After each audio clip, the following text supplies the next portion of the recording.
시청자 여러분 안녕하십니까.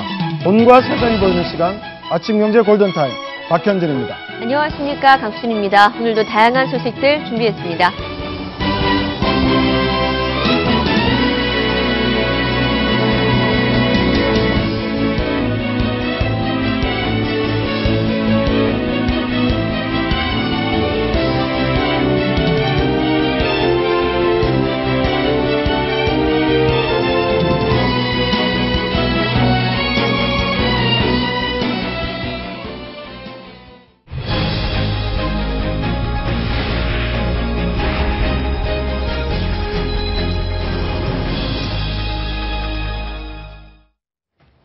네, 직장인들이 회사 출근하는 것만큼이나 학생들이 학교 가는 걸 싫어합니다.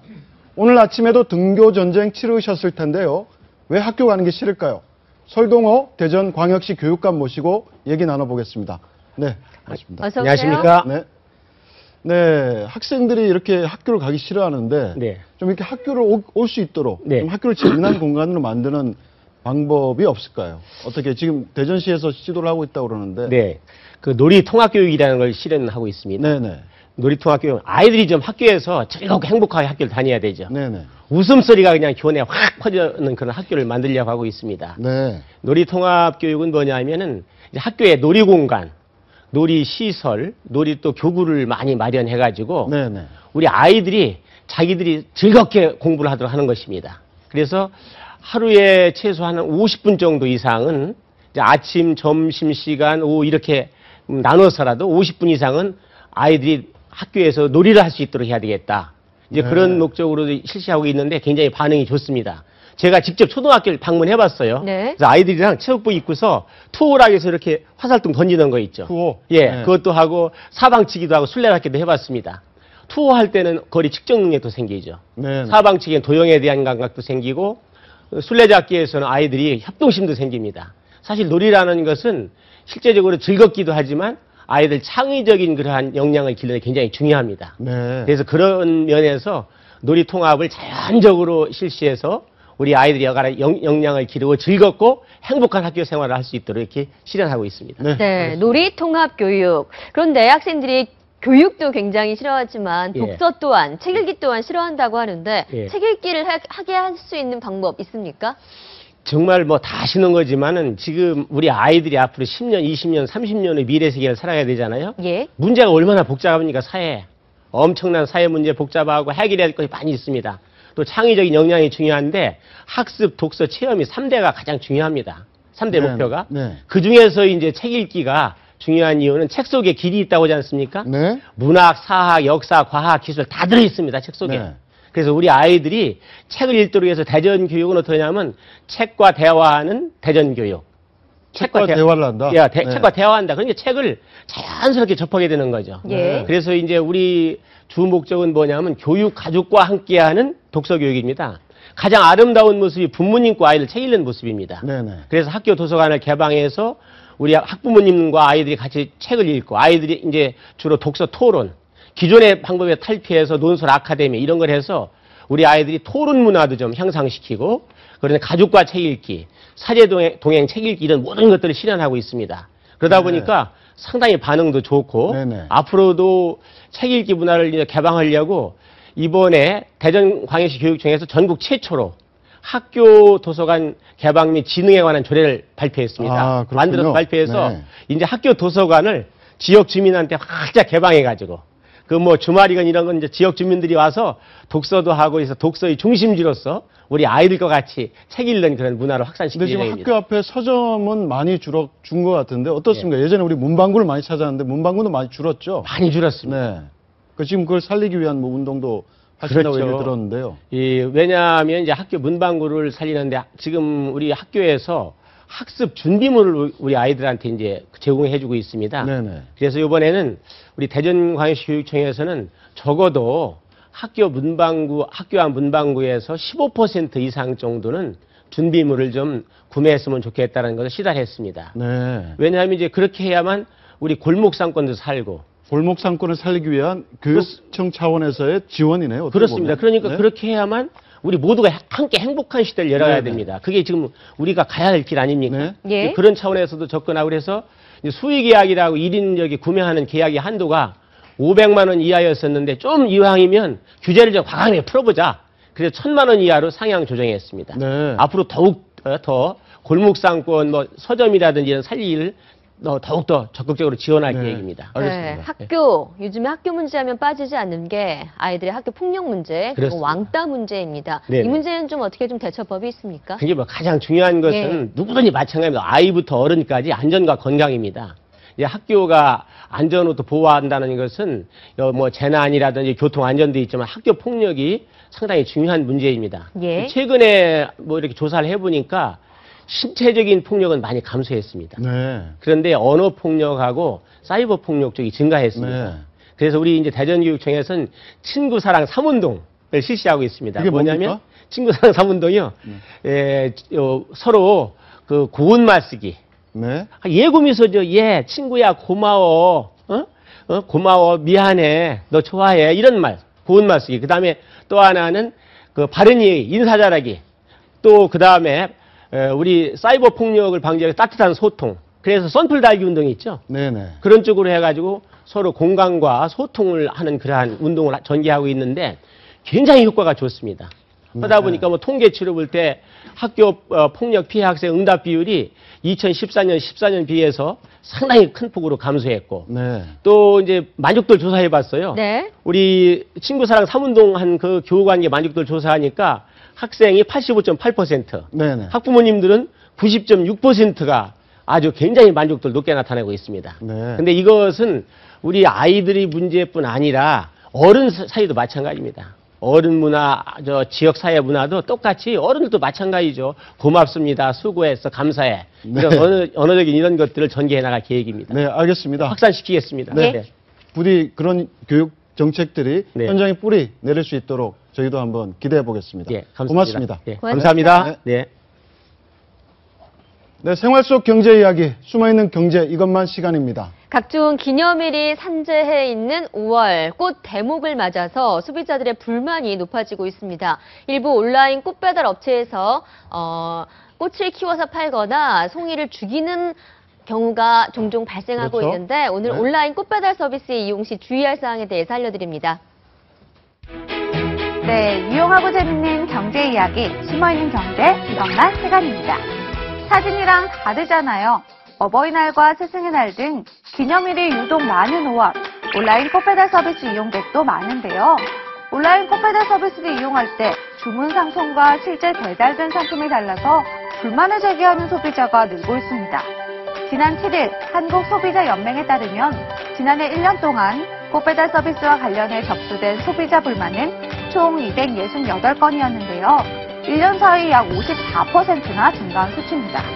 세부 내용을 살펴보면 꽃 품종이나 꽃송이 수 등 주문할 때 인터넷 사이트에서 본 사진과 실제 받은 상품이 달랐다는 불만이 60%로 가장 많았고, 이어서 날짜나 시간을 제대로 지키지 않았다, 배송이 안 되고 업체와 연락도 안 됐다 순이었는데요. 꽃배달 서비스의 경우 주문한 사람과 실제 제품을 받는 사람이 다르다 보니 문제를 인식하기가 쉽지 않다는 점을 업체들이 악용하고 있는 겁니다. 따라서 앞으로 인터넷 꽃배달 서비스를 이용하실 때는 업체 측에 꼭 배송 상품의 인증 사진을 요청하시고요. 만약의 경우 피해 처리에 도움을 받을 수 있도록 구매 내역과 주문 제품의 이미지도 사전에 캡처해 놓으시기 바랍니다. 그럼 숨어있는 경제 이것만, 다음 시간에는 더 재밌는 정보 가지고 돌아오겠습니다. 네, 송승헌 신발. 네, 아침 경제 골든타임 본격적으로 시작을 네. 하도록 해보겠습니다. 곽수종 경제학 박사, 박상헌 공간과 미디어 소장, 그리고 신은숙 변호사 세 분과 함께합니다. 어서 오세요. 안녕하세요. 안녕하세요.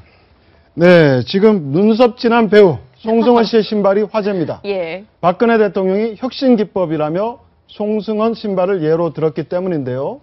어떤 내용인지 먼저 들어보시겠습니다. 강원 창조경제혁신센터는 강원도를 넘어 대한민국의 모든 아이디어가 모이는 크라우드 소싱의 기반이 될 것입니다. 대표적인 사례가 부산 창조경제혁신센터 개소식 때 소개받은 루이라는 회사의 송승헌 신발이었습니다. 루이 이사는 한류 스타 송승헌 씨에게 가장 잘 어울리는 신발 디자인을 온라인을 통해서 공모를 해서 채택된 디자인이 신발로 제작되는 과정을 SNS를 통해 실시간으로 공개하면서 팬들의 큰 관심을 받은 바가 있습니다.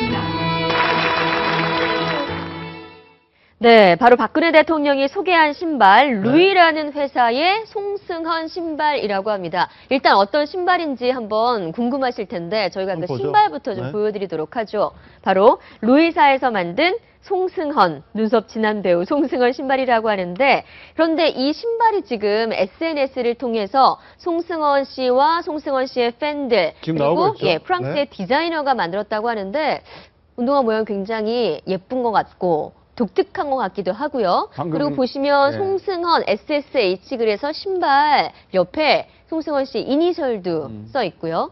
크라우드 소싱 방식이 뭡니까? 방금 말씀하셨지만 이제 팬들이라고 말씀하셨지 않습니까? 네네. 그러니까 저기 상품을 만드는 과정에서 팬들이라든지 기타 관심 있는 분들도 생산과 제작 참여를 할 수 있는 방식인데, 크라우드라고 하는 말이 영어로 말하면 대중, 일반 사람들을 말하는 게 있죠. 소싱이라는 말은 아웃소싱을 붙인 말입니다. 그러니까 네. 크라우드 소싱이라고 하는 것은 대중으로부터 소싱, 어떤 아이디어를 아이디어를 얻어서. 받는다. 네. 그래서 제작을 한다는 거거든요. 이게 한 2006년에 처음 제프 하우이라는 사람이 말을 쓰기 시작을 했습니다.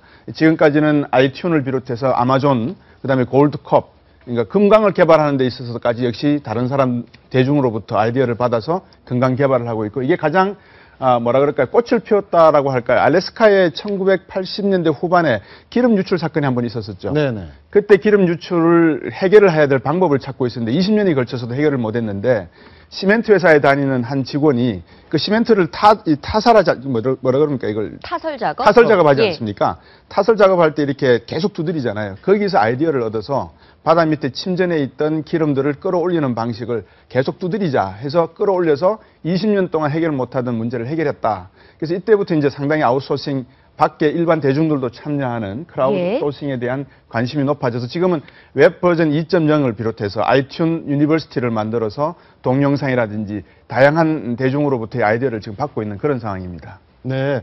지금 크라우드 소싱 굉장히 어려운 용어인데 빅데이터라는 얘기도 많이 나오잖아요. 네. 결국 많은 데이터 속에서 아이디어를 찾고 해결법을 찾자, 이런 건데 이게 바로 창조경제 신자본이라고까지 얘기를 했습니다.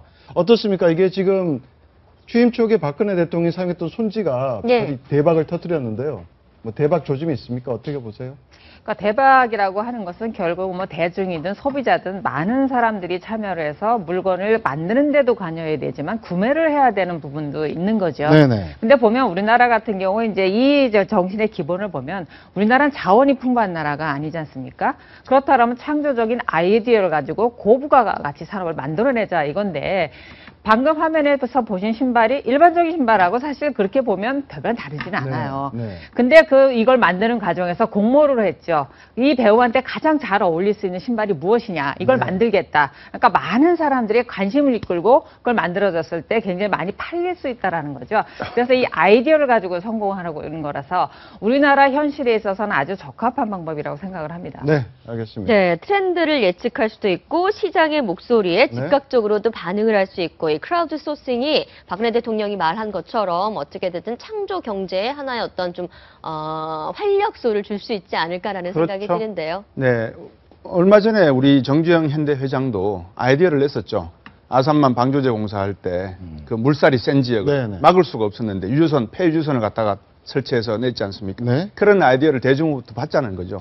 자, 이런 아이디어를 받아서 새로운 신성장 동력으로 만들어 가려면 뭐 아까 우리 교육감님도 나오셨지만 우리 교육제도에서부터 상당히 이런 그 참여에 대한, 또 아이디어를 내는 것에 대한 뭐라 그럴까, 장려, 이런 부분에 대한 사회적인 어떤 호감도라든지 장려하는 정책들이 뒷받침돼야 되지 않나 하는 생각입니다. 그게 바로 우리 한국 경제가 살 길이 아닌가 싶기도 합니다. 예, 다음 주제 이어가겠습니다. 기로의 선문, 문재인 새정치연합 대표에 대한 책임 논의 연일 나오고 있습니다. 이런 가운데 오늘 아침 8시부터 사선 이상 중진 의원들이, 그러니까 야당 중진 의원들이 국회에서 긴급 오찬 모임을 개최하고 있는데요. 예. 아무래도 문 대표 책임론에 대한 대응책이 논의되지 않을까. 문희상 의원, 네. 이종걸 의원, 아니 뭐 사선 이상 중진 의원들이 야권 중진 의원들이 다 모였다는데요. 예, 이종걸 원내대표, 정세균 의원, 문희상 의원 네. 지금 이 국회 귀빈식당에서 함께 지금 오찬을 하고 이 있다고 회동이 하네요. 굉장히 주목을 받고 있습니다. 오찬이 조찬이죠. 조찬. 예. 아침 네. 먹고 있는데 이게 답이 뭐 이제 결국 문재인 대표의 정치적 거취 얘기를 하는데 이게 간단한 문제가 아닌 게 문재인 대표도 본인 혼자라면 뭐 지금 당장 그만두고 싶겠죠. 하지만 전국 200수십 군데에서 친노 출마 예정자들이 네. 깃발을 꽂고 열심히 하고 있습니다. 그다음에 우리가 지난번에 관악 을선거에서 봤을 때 김희철 의원하고 정태호 후보자 있었지 않습니까? 네. 친노 후보자들은 예선은 통과할 수 있다는 확신이 있습니다. 어찌됐든 뭐 모바일 이렇게 하면 이기기 때문에. 그러니까 친노라는 세력 위에 떠 있는 문재인 대표로서는 본인 개인적인 측면에서 본인의 대권만 놓고 본다면 아주 쿨하게 물러났다가 다시 권토중립하면 되지만 총선을 앞두고 있고 그다음에 200수십 군데에서 친노 후보자들이 뛰고 있는 상황에서 문재인 대표가 들크덕 그만둔다 했을 때 어떻게 될 것인가의 문제가 하나 있고 네. 또 하나는 뭐냐면 기본적으로 야권의 두 축인 친노와 호남은 사실은 각방선 지가 오래됐습니다. 법적으로 우리 그 이혼 전문 변호사인 신은숙 변호사 나와 계시지만 이혼만 안 했지 각방선 지는 오래됐는데 이 이혼이라는 과정은 굉장히 법적 절차 아닙니까? 이게 간단하지가 않습니다. 네. 그렇죠. 막상 헤어진다 하면 나가서 집은 어디 구할 것이며 남아있는 재산은 어떻게 가를 것이며 이런 여러 가지 현실적인 문제가 있는 것이고 또 하나는 호남에서 반노 정서가 있죠. 네. 있는데 이게 나가서 신당을 만들라는 얘기인지 안에서 혁신을 하라는 얘기인지 이게 좀 애매하다. 뭐 이런 게 섞여 있기 때문에 이 문제는 오늘 중진들이 모였다 해서 쉽게 결론할 문제는 아니다라고 봅니다. 근데 재미난 게 지금 야권 4선 이상 중진 의원들이 모였는데 예. 그 소위 말해 김한길, 이석현 등 네. 중도파는 불참을 하고 사실상 친노계만 참석을 했어요. 친노계만 참석을 했는데 여기서 이제 박병석 의원이 이 회의를 주재했고 그렇죠. 근데 이런 친노들만 모인 이 회동에서 과연 문재인 대표의 사퇴를 논의할 수가 있을까라는 느낌도 들어요. 어떻습니까? 예, 뭐 그런 분석도 맞는 것 같고요. 근데 과연 여기서 무슨 얘기를 할 건지, 대응책을 얘기를 할 건지, 지금 이제 호남권 의원들이 굉장히 지금 반격을 하고 있잖아요. 문재인 네. 대표 거취를 표명해라는 식으로 계속 반격을 하고 있는데 여기서 그러면 거기에 대한 대응책을 논의할 수도 있는 겁니까? 대응책이라기보다는 이제 4선 이상 중진이라는 거는 그 중진 원로급이기 때문에 어떤 조문이라든가 자문을 하는 역할이 강한데 워낙 이번에 문재인 대표가 여러 가지 그 리더십을 발휘 못하고 비틀거리는 와중에 4선 이상들이 모여가지고 어떤 말씀하신 대로 어떤 뭐 퇴진이라는 이런 대응책까지도 생각해 볼 수 있느냐 하는 게 이제 언론의 시각인 것 같은데 네. 제 생각에서 4선 이상 중진들에서 어떤 구체적인 안이 나올 것 같지는 않고 네. 물론 그 오늘 김한길 뭐 이런 분들이 불참했다고 하지만 4선 이상 중진들이 문재인 대표에 대해서 강력 경고 정말 그 강력한 경고를 날리면서 이번에 한 번 더 기회를 준다. 이 정도로 가지 않을까라는 느낌이 들거든요. 네. 사실 그동안에 4선 이상 중진들이 구체적으로 뭘 해라, 어떻게 하라는 그런 역할을 할 수 있는 분위기는 아니었기 때문에 이번에도 그런 선상이지 않을까 생각이 됩니다. 네. 그러니까 현재 혼란을 수습하기 위한 모임이라고 봐야 되겠죠. 아니 그러니까 결국은. 수습책 자체가 그러니까 예를 들어서 이제 좀 친노 패권주의 내리내라 그랬는데 문재인 대표 당대표 되고 난 뒤에 친노는 없다. 네. FI 기억자도 나오지 않게 하겠다 했지만 이번 보궐선거에서 보면 뭐 그게 아니지 않습니까? 그렇기 네네. 때문에 이 대책이라는 것도 사실은 뭐가 대책인지 또 애매합니다. 애매한 것이고 그러니까 문재인 대표를 물러나라는 것인지 물러나지 말라는 것인지 호남 정치 네. 물러나라는 책임지고 그러니까 김한길 대표가 두 가지 얘기했습니다. 친노의 대표로 당신이 남을래 야권의 대선 주자가 될래 하나가 네. 있고 그다음에 야권의 전통은 선거에 실패했을 때 책임지고 물러가는 전통이 있다. 이 두 가지 아닙니까? 첫 번째 질문에서 문재인 대표 답은 두 개 다 하고 싶은데 일단 대권 주자가 되려면 친노의 좌장으로 있어야 되는 것이고 네. 내년 총선에 친노가 많이 당선이 돼야 자기가 대권으로 가는 탄력을 받을 수 있는 것이기 때문에 이 질문 자체가 성립이 안 되는 것이죠, 현재로서. 그렇기 네. 때문에 답이 없다. 저는 이렇게 봅니다. 답이 없다. 근데 저는 이제 이번 새정치연합 사태를 보면서 참 안타까운 마음을 금할 수가 없는데요. 제가 살면서 정말 이렇게 내일은 아니지만, 물론 내일이기도 하지만 가장 안타까웠을 때가 남대문이 불탈 때였습니다. 네. 우리나라 국보가 어떻게 불이 탈 수 있는가라는 부분에서 굉장히 안타까웠고, 예. 그때 이제 사후에 벌어진 일이지만 만약에 기왓장을 걷어내고 안에 있는 불을 껐다라면 일부라도 건질 수가 있었다라는 거죠. 근데 안에서 타오르는 불은 그 기왓장 몇 개 건지겠다고 놔둔 상태에서 전소돼 버리는 네. 이 사태가 왔거든요. 근데 그럼 이때 만약에 다 출동한 소방관 전부에게 그게 다수결로 판단할 수 있는 건 아닙니다. 누군가가 책임을 지고 그 사태를 장악할 수 있는 사람이 결국은 결론을 내렸어야 되는데 그렇지 못해서 안타까운 국보가 이제 전소가 됐죠. 네네. 지금 새정치연합 사태도 보면 이걸 당원들이라든가 국회의원 전부가 책임질 수는 없죠. 누군가가 나서서 이 사태를 해결을 하고 책임지는 모습을 보이고 국민들의 여론을 돌려야 되는데 새정치연합에서 과연 그 역할을 할 수 있는 사람이 누구인가? 이 부분에 대해서 문재인 대표가 그다음에 지금 모이신 중진 의원들이 고민을 좀 하셔야 될 것 같습니다. 네, 저희가 방금 보여드렸던 화면 야당의 4선 이상 중진 네. 의원들이죠. 박병선 전 국회 부의장과 이종걸 원내대표, 정세균 상임고문, 문희산 전 비대위원장 등 모여있는 이 그림은 네. 바로 8시에 저희가 녹화를 내서 보여드린 영상이고 지금은 비공개죠? 비밀식당 안으로 들어가서 비공개 회동을 하고 있습니다. 네. 야당이 이렇게 이딴 모임을 갖는 것 사실 오늘 외에도 그 전에도 있었고요. 그리고 내일 모레인 목요일 14일에도 옛 민주당 의원들이 모임을 갖는다고 합니다. 네, 지금 나오고 있죠. 예, 네. 30여 명이나 오찬 모임을 가져요. 정대철 전 대표는 뭐 문재인 대표한테 직격탄을 날렸죠. 책임지는 그렇죠. 모습이 필요하다는 건데 이게 지금 뭐 만인 대 만인의 투쟁 비슷하게 정말 그 방향을 못 잡고 있는 상황인데 사실은 아까 뭐 계속 반복된 얘기지만 뭐 호남 쪽에서 반노 정서는 분명히 확인이 됐습니다. 확인이 됐는데 그럼 어떻게 할 것인가? 문재인 대표가 물러나서 해결이 되는 문제인가? 여러 가지 문제가 있기 때문에 어찌됐든 지금 야당으로서는 문재인 대표가 사퇴한다 해서 이 문제가 해결되는 것도 아니고 네. 여러 가지 숙제가 단순히 산수가 아니고 굉장히 미적분 개념이다.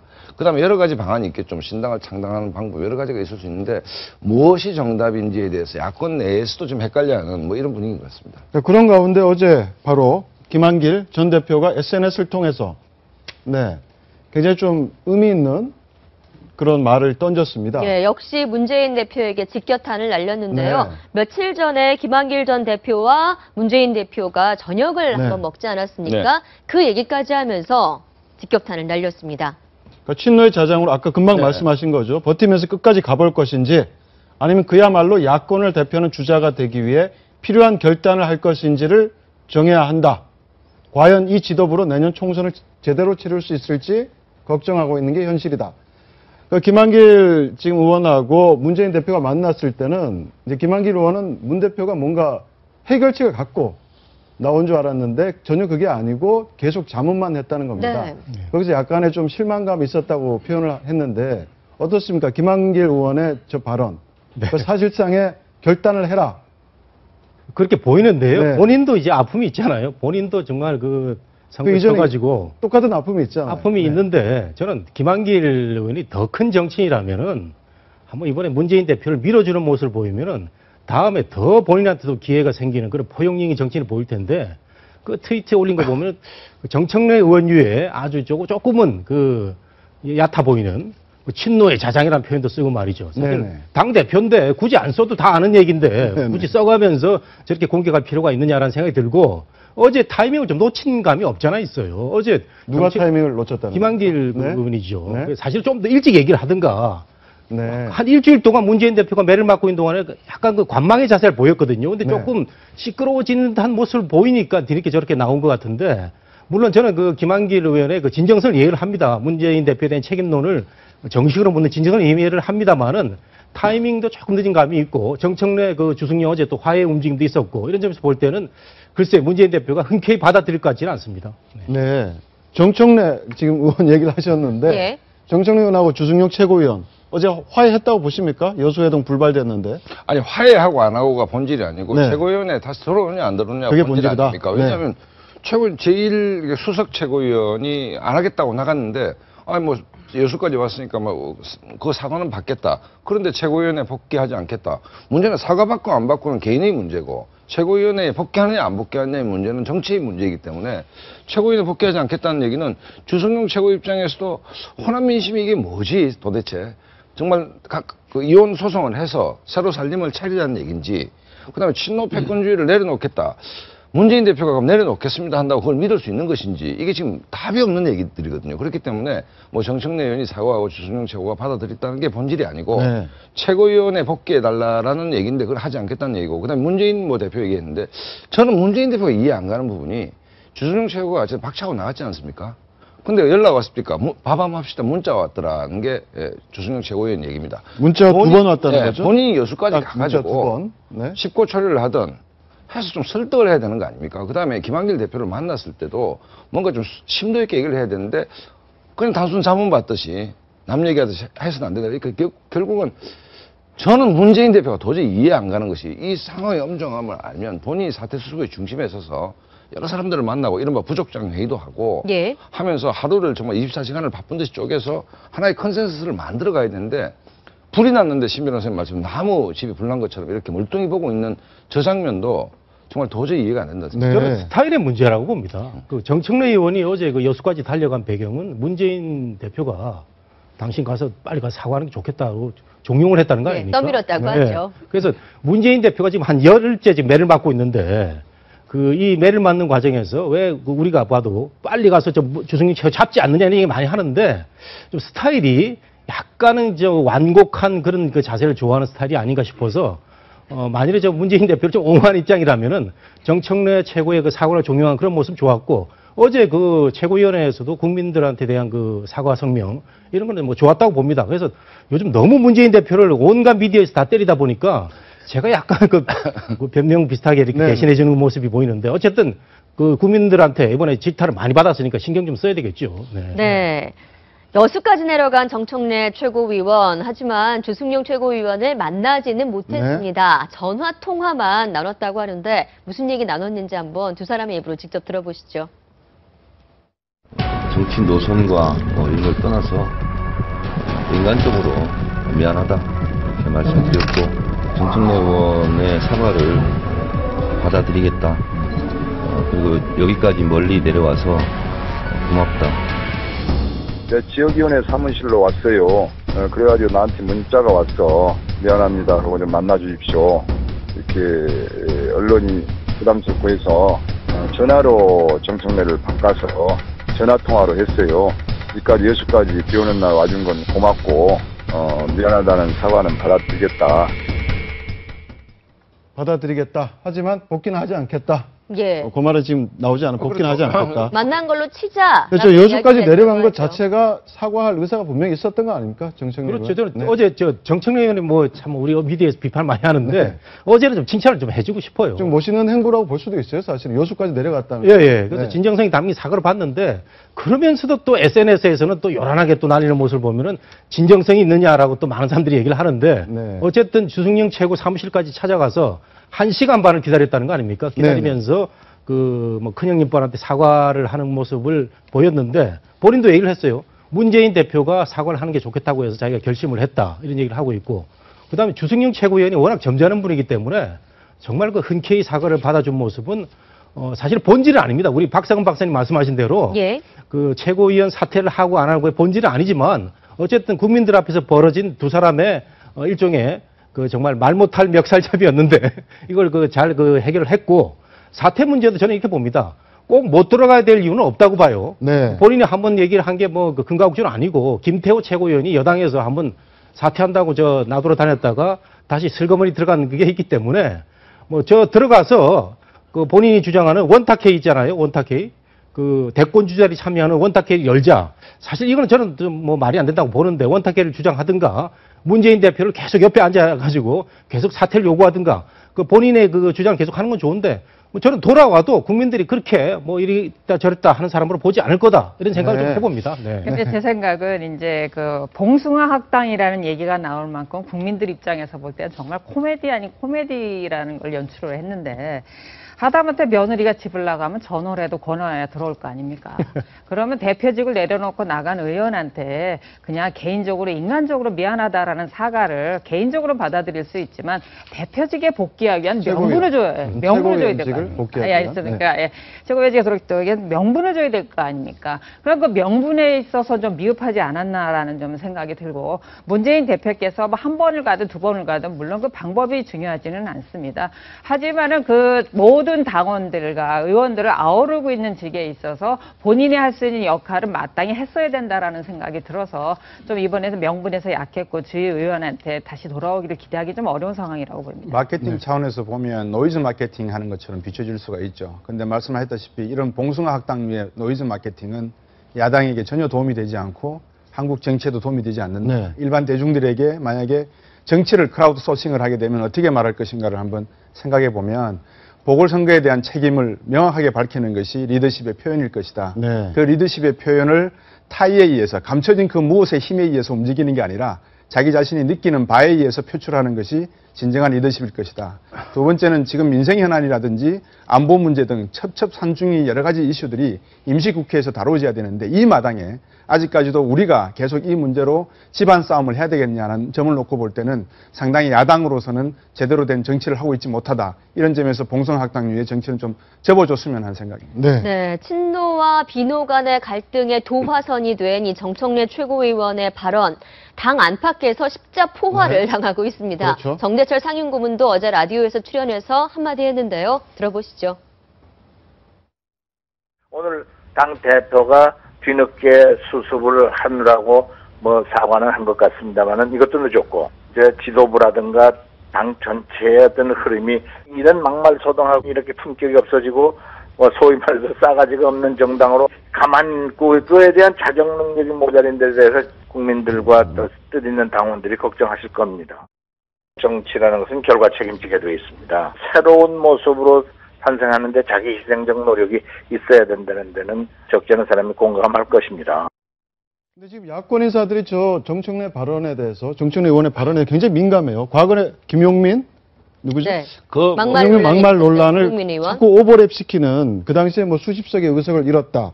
그래서 이걸 징계를 해야 된다는 얘기도 계속 나오고 있고, 당 차원에서 징계 문제 어떻게 논의되고 있는지 한번 들어보시겠습니다. 또. 네. 지금 새정치연합의 윤리심사원장 네. 강창일 의원이 한마디를 했습니다. 제소가 되면 징계 문제 논의될 것이다 라고 이야기를 네. 했는데 직접 한번 들어보시죠. 정청래 최고위원 건 때문에 언론에서 시끄러운데 만일에 윤리심판원에 정청래 의원 건에 대해서 문제가 제기되고 제소가 되면은 저희도 심의를 해야 됩니다. 절차 과정 등상 현재 제소가 되어 있지 않습니다. 이제 오늘 정도 당에 나가봐야 제소가 들어갔는지 아닌지 확인할 수 있을 것 같습니다. 강창일 의원의 핵심은 그겁니다. 정청래 의원의 네. 제소, 문재인 대표를 비롯한 지도부가 해야 된다. 할까요? 글쎄, 그게 지금 제소를 하고 또 윤리위원회가 어느 정도 힘이 있는지는 모르겠어요. 예. 그건 별로 의미 없는 얘기인데. 의미가 다만 없다. 이제, 예. 의미 없다. 그 불이 났는데 이제 정청래 의원이 안에서 이제 물을 붓는 게 아니고 자꾸 휘발유를 붓고 있으니까 여러 가지 수습하는데 좀 수습이 되려 하면 또 이제 거친 소리가 나와서 뒤죽박죽이 되니까 안에서 벌면 소리가 나올 수 있겠죠. 하지만 네. 지금 현역 의원을 당윤리위원회 제소를 한다 해서 무슨 이게 손방망이 쳐버리지 실효성 있는 그게 되겠습니까? 그다음에 정치인이 자기 소신껏 얘기를 하는 문제인데 저걸 가지고 제소를 한다.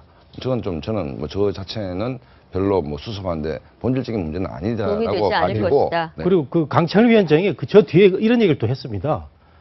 제소되면 또 하겠지만 잘 화합해가지고 하는 게 제일 좋다 이런 얘기를 했거든요. 네. 그러니까 제소보다는 그 전에 화합이 우선이다. 그렇죠. 강창일 위원장 저런 얘기를 하고 있고 예. 지금 이게 사실은 막말이 이제 많이 불거졌지만 본질은 이제 권력투쟁이거든요. 네.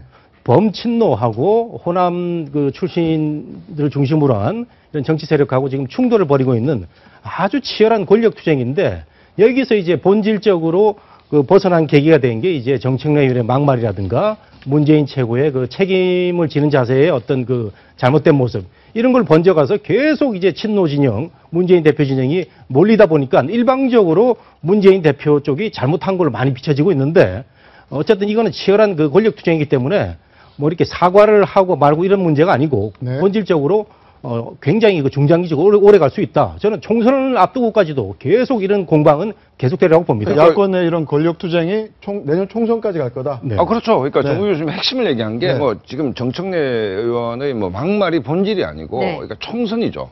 그다음에 배지는 한 가지 관심밖에 없습니다. 공천. 내가 다음에 또 배지 달아야 네. 되겠죠. 그렇기 때문에 치열은 아까 모두에 말씀드렸듯이 200수십 군데에서 야당 후보가 되려고 하는 친노 인사들이 다 있지 않습니까? 이 사람들이 야권 내 경선을 통해서 후보가 되고 그다음에 새누리당을 이겨서 배지를 달고자 하는 것인데 이거 자체에 대한 욕망, 권력에 대한 욕망이 사라지지 않는 이상은 이 사태가 수습이 안 되겠죠. 그렇기 때문에 이 문제는 뭐 총선 전까지도 비거덕거릴 수밖에 없다. 네. 치열한 기싸움이 계속될 것 같습니다. 네, 알겠습니다. 야권의 이런 시끄러운 현실 당분간 이어질 것 같습니다. 다음 주제 이어가겠습니다. 예, 아내의 전쟁. 1억 수수 의혹을 받고 있는 홍준표 경남도지사.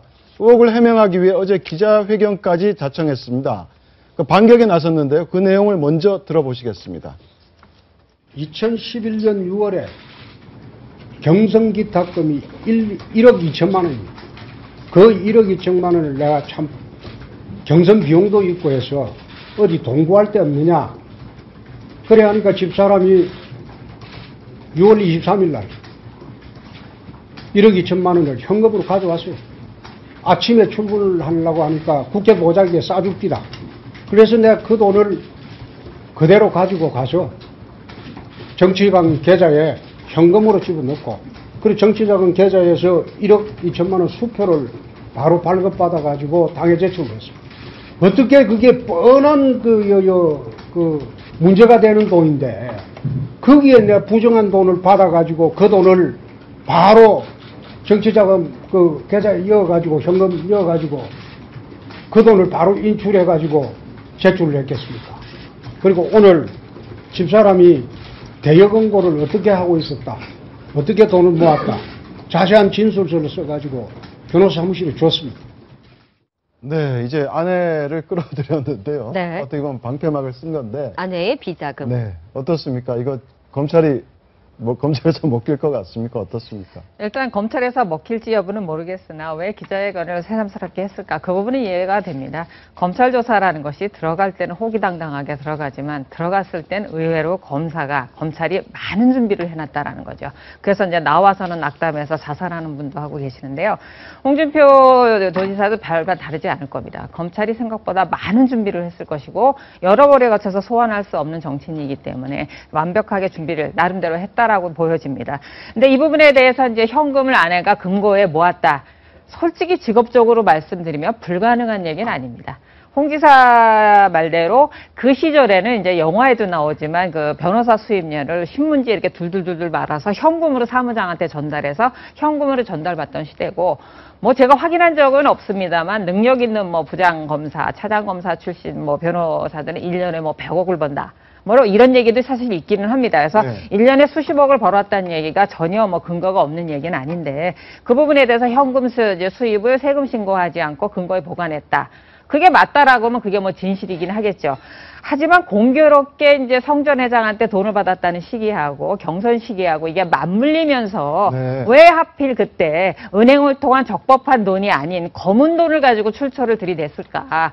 자기가 신고하지 않은 정치인으로서 자기의 자산 내역을 신고해야 되는 이런 부분까지 다 감수하면서 또 횡령을 감수하면서 왜 이런 얘기를 했을까? 너무 큰 무리수를 두지 않았을까? 그래서 역으로 말하면 오히려 그 돈이 역시 성전회장한테 전달받은 것이 아닐까라는 의혹을 더 강하게 하는 발언이었습니다. 그러니까 두 가지 치부를 드러낸 거지 않습니까? 네. 두 가지, 첫 번째는 국회의원 재산 신고 때 누락을 한 부분이고, 공직자윤리법 위반이죠. 공직자윤리법 위반이고, 네. 두 번째는 바로 어떤 부분입니까? 공금 횡령 공금 횡령 부분인데, 아니, 그러니까 국회에서 나오는 5천만 원 대책비? 항공비. 대책비, 국회 대책비 예. 일부를 집에 줬다는 거 아니에요? 그러니까 이제 이게 일단 첫 번째는 홍준표 당황을 한 게 뭔가 하면, 소환되기 전에는 쟁점이 성완종 회장이 윤 모 씨를 통해서 1억을 줬다, 이 부분에 대한 이제 소명에 집중했겠죠.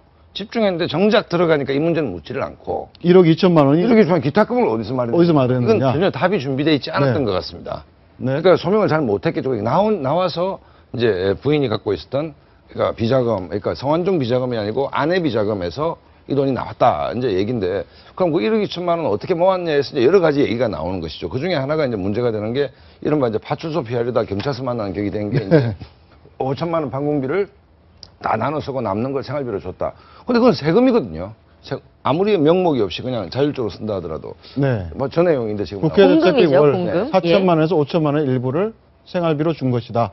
그래서 저걸 생활비로 주면 안 되죠. 저거는 공금인데. 네. 그렇지 않습니까? 급여가 근데 홍 아니니까. 지사는 줄 수 있다고 또 얘기를 했어요. 줄 수 있다고 하면 야당에도 줬다 뭐 이런 얘기도 하는데 근데 저는 왜 저런 얘기를 홍 지사가 했을까라는 생각을 해보면 상당히 어제 위험한 얘기 아닙니까? 그렇죠. 뭐 대책비를 갖다가 개인적으로 뭐 금고에 보관했다 이런 얘기를 하고 있는데 위험한 얘기를 한 이유는 뭘까라고 해보니까 채널A 어제 뉴스를 보니까 그 정치자금법보다는 공직자윤리법 위반이 그 뭐 굉장히 가벼워요 처벌이 뭐 한 2천만 원인가요? 뭐 이렇게 뭐 벌금도 돼 있고 돼 있는데 그거를 그 겨냥한 듯한 그 발언이 아니었나? 지금 홍 지사 주변에는 아주 그 경륜이 있는 변호사가 둘이 붙어 있는데 상의를 했을 겁니다. 내가 이렇게 그 무리를 빚을 수 있는 발언을 하고도 이걸 할 수밖에 없는 이유는 그 정치자금법으로 심지어는 구속까지 가는 그 경우를 상정하면은 이게 낫겠다 한 건데 제가 보기에는 홍준표 지사가 그동안 본인이 법조계 정치계에서 수십 년 동안 쌓아 올린 것을 한꺼번에 무너뜨리는 발언이 아닌가. 왜냐하면은 말씀하신 대로 우리 국민들 세금을 낸 돈을 가지고 개인적으로 아껴가지고 금고에 보관하겠다는 것도 법적 이전에 이게 도덕적으로 굉장히 문제가 되는 그런 거고요. 그 다음에 그 대여금고를 또 개인적으로 또 이렇게 갖고 있었다. 또 그것도 그 부인이 또 그 홍준표 지사가 굉장히 그 깨끗한 정치인 중에 하나 알려지고 돈도 많이 없는 분 아닙니까? 뭐 모래검사 출신이어서. 그래서 많은 분들이 이제 이런 면에서 깨끗할 거라고 생각했는데 뭐 적은 뭐 어떻게 보면 적고 어떻게 많은 돈인데 한 3억 원 정도를 알뜰하게 부인이 모아서 대여금고에 넣어놨다. 이 자체도 서민들이 보기에는 야 이거는 홍준표답지 않다. 모래시계 검사 출신 홍준표 그 지사가 부인이 그 현금을 이렇게 모아가지고 3억 원 넣어놓고 뭐 아들 결혼식에도 3천만 원 주고 뭐 경선 나간다고 보따리 1억 2천만 원 줬다고 하는데 그것도 그렇습니다. 3억 원에서 1억 2천만 원 빼줄 때는 본인이 알고 있을 텐데 뭐 아침에 보따리 주더라 이런 표현도 저는 정말 정치인 또 모래시계 검사 홍준표답지 않은 그런 발언이 아닌가 생각이 됩니다. 근데 그 말이 이제 딱 문장으로 봐서 딱 앞뒤가 안 맞는 게 검사 생활 1, 2년 한 것도 아니고 한 해 30억을 벌었다고 하시면서 국회 대책비까지 생활비로 줄 정도로 쪼들렸냐고요. 이 말 자체도 지금 앞뒤가 안 맞는다는 거죠. 네. 근데 대여금고는 어떤 겁니까? 대여금고는 일반 은행에 개인이 이제 비밀스럽게 어떤 중요한 자산을 보관할 수 있도록 이렇게 금고를 하나 빌려가는 전혀 거죠. 노출되지가 않나요? 출입한 기록이라든지 그다음에 들어와서 열람한 기록이라든지 이런 기록들이 남지를 않습니다. 그러니까 어떤 의미에서 보면 비밀 계좌라고 보시면 되겠죠. 전혀 기록이 남지 않으니까 거기에 어떤 돈이 들어가고 나온지가 기록되지 않으니까 충분히 정치적 자금으로 쓸 수 있는 부분들이 존재를 하겠지만 아까도 말씀하셨지만 홍 지사께서 말씀하신 내용들을 가만히 들어보면 10억, 20억이 서민들에게는 그냥 장난이 아닌 액수인데 이거를 평생 먹고 살 정도로는 벌어놨다. 이렇게 가볍게 말씀하시는 걸 보고 아직까지 우리들 일반 서민들과의 생활 수준은 상당히 좀 생각하는 바가 틀리지 않느냐는 좀 당혹스러움을 느꼈습니다. 그래서 대여금고에 대해서 제가 자세히 설명을 드리면 법인에서 이제 중요 문서를 보관하기 위해서 저희가 대여금고를 하나 쓰고 있는데요. 그 대여금고에 등록된 변호사가 가서 이제 비밀번호로 등록하기도 하고 가서 지문을 딱 찍어서 열기도 합니다. 그러면 은행 직원이 그 금고 열쇠를 가져와요. 그래서 그 금고 열쇠하고 등록된 지문하고 두 개가 일치해야만 딱 열립니다. 그게 열리면 그거만 열어주고 직원은 나갑니다. 그럼 CCTV가 없는 밀폐된 공간에서 그 개인이 혼자만 그걸 열어볼 수가 있어요. 그래서 그 안에 뭐가 들었는지 언제 왔다 갔는지 전혀 기록이 남지 않습니다. 그러니까 저도 듣고 보니까 영화 볼 때 대여금고인데 인생이 대여금고 하나쯤 있어야 성공한 인생이 아닌가라는 생각 저는 본 적이 없기 때문에 그러니까 왜 전혀 증거가 남지 안 않는 남습니다. 거기에 뭐가 들었는지 전혀 박연차 회장, 전두환 전 대통령 얘기 나올 때마다 이 대여금고 항상 등장해 왔지 않습니까? 그러니까 아까 정국 교수님 정확히 지적하신 게 이게 지금 트랙이 두 개잖아요. 하나는 법리 공부를 하는 것이고 하나는 정치인입니다. 그것도 유력한 대권 주자였는데 지금 홍 지사 입장에서는 대권이고 뭐고 간에 일단 팔다리 정도는 내주더라도 몸을 살리자라는 정치적 절박감이 있지 않느냐는 생각이 들지만 제가 생각할 때 정치적인 이런 식으로 하면 재기불능이다 이거는. 예를 들어서 검찰과 유무죄를 다투는 문제는 뭐 그럴 수도 있겠다 치지만 성완종으로부터 1억을 받았냐 안 받았냐 이거 단순한 공방이지만 지금 홍준표 지사 입에서 어마어마한 얘기들이 나오고 있습니다. 원내대표 5천만 원을 모아서 와이프 줬다. 그다음에 공천 헌금 얘기까지 나왔죠. 공천 헌금 얘기까지 나오고 있는 거거든요. 1억이면 뭐 광역의원 것도 안 된다. 어떤 사람이 와서 5억 준다 했다더라고. 이런 정말 대책 없는 얘기들이 막 나오고 있기 때문에 저는 지금 아주 머리 좋은 홍준표 지사가 이 검찰이 어떤 그 수사망을 빠져나가기 위해서 하는 발언이라고 본다면 이 후폭풍을 어떻게 감당할지 저로서는 참 가늠이 잘 안 됩니다. 네, 알겠습니다. 다음 주제 이어가겠습니다.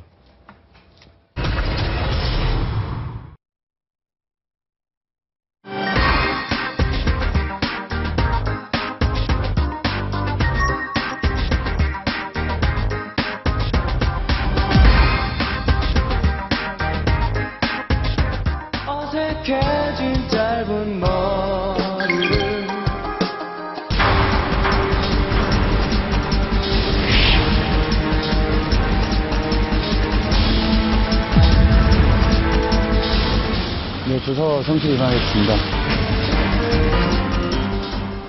네, 대표적인 한류 스타죠. 가수 겸 탤런트 김현중이 오늘 입영 열차를 탑니다. 네. 막장 드라마의 주인공이 군대를 가는 것으로 이 사건이 마무리되는 것 같은 느낌도 들고요.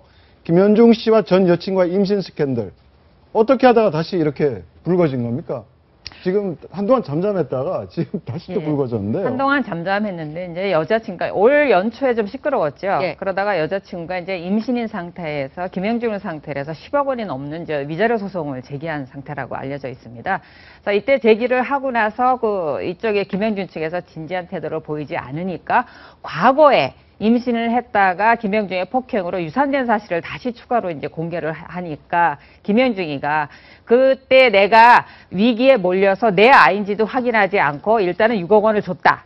이렇게 반론이 되면서 이제 문제가 커진 거죠. 그래서 우리나라 한류 스타의 이미지에 굉장한 먹칠을 하고 있습니다. 네, 김현중 씨의 전 여자친구인 최모 씨가 어제 바로 지금 보셨던 카톡 내용을 새롭게 공개를 했습니다. 한번 다시 보시면 지난해 5월 16일에 임신 사실을 알게 됐던 이후에 남겼던 카톡 내용인데요. 자, 제일 바라는 게 뭐냐? 사진 보낸 의도가 뭐야? 멍이 든 사진을 보내자. 이제 그만하자. 라고 이야기를 했고, 그러자 여자친구 최 씨가 그러네, 죽지 않을 만큼 실컷 맞아봤다 나도. 배도 실컷 때려서 알아서 유산됐을 것 같아. 라고 이야기를 했는데, 지금 이 유산이 얘기가 현재 최 씨는 임신을 하고 있다고 주장을 하고 있습니다. 그런데 지난해 5월에는 유산이 됐다는 얘기는 지금의 임신과는 또 다른 임신인 거죠. 네, 다른 임신. 이렇게 따지면 여자친구는 지금 두 번째 임신을 하고 있는 셈입니다. 그렇죠. 예. 기록에 보면 두 번째 임신을 한 것으로 보이고 일단 김현중 측에서는 뭐 내 아이인지 확인을 해본 적이 없다. 그렇지만 돈은 줬다. 이렇게 주장하고 있는 겁니다. 네, 알겠습니다. 어떻게 보면 막장 드라마를 연상시키는 내용인데요. 부디 잘 해결됐으면 좋겠습니다. 예, 지금 오늘 말씀 여기까지 하겠습니다. 고맙습니다. 네. 감사합니다. 고맙습니다. 5월 봄철 관광 주간을 맞아 농촌 가는 날 캠페인이 열렸습니다. 도시민들에게는 마음의 여유를 제공하고 농촌 지역의 경제도 살려보겠다라는 건데 정부도 다양한 할인 혜택을 내놨습니다. 김민지 기자입니다. 탁 트인 자연 풍경이 차창 밖으로 펼쳐지고 도심을 벗어난 관광객들은 여유로움을 맘껏 즐깁니다. 봄철 농촌관광 가족주간을 맞이해 농림축산식품부가 개발한 농촌관광 으뜸촌 기차여행. 한적한 농촌마을에 도착한 일행을 주민들이 정겹게 반깁니다. 노는 시간에 뭘 하세요? 그냥 노는 시간에 그래요.